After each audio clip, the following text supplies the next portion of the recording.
યોગીજી મહારાજ આસોજ પધારેલા. તો ગામના 2 જણા, ગામમાં કોઈ વસ્તુ પડી હોય તો ઉઠાઈને લઈ જનારા માણસ, ચોરની વૃત્તિવાળા, આખું ગામ ઓળખે. એ પસાર થાય ને ફળિયામાં કોઈ વસ્તુ પડી હોય તો બહારું પડ્યું તો એ ઉઠાઈ જાય.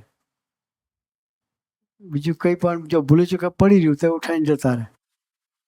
એટલે બધા એ આવે પેલા ચેતીને તૈયાર રહે એ જો આવ્યો તો ગયું.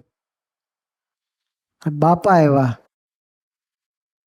તો સૌથી પહેલા એ 2 જણા પગે લાગ્યા.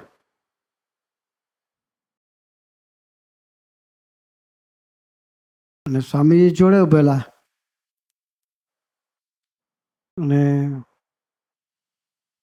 બાપા કે ઓળખો છો કે?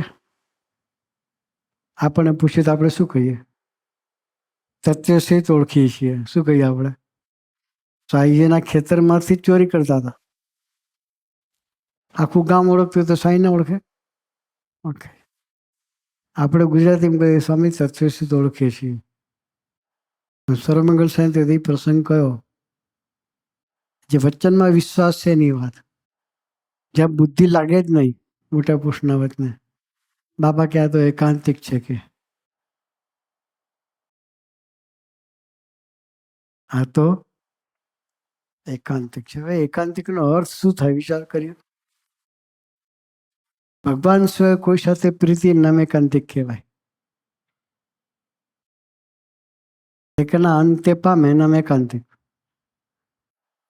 આપણે કે આ તો એકાંતિક છે. સ્વામી કે 1 સેકન્ડથી એના જેટલા દોષ જે નજરે જોયેલા હતા એ બધા બીજી સેકન્ડે કાઢી નાખ્યા. કે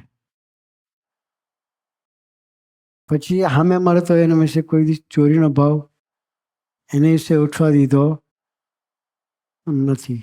એ વચનમાં વિશ્વાસ.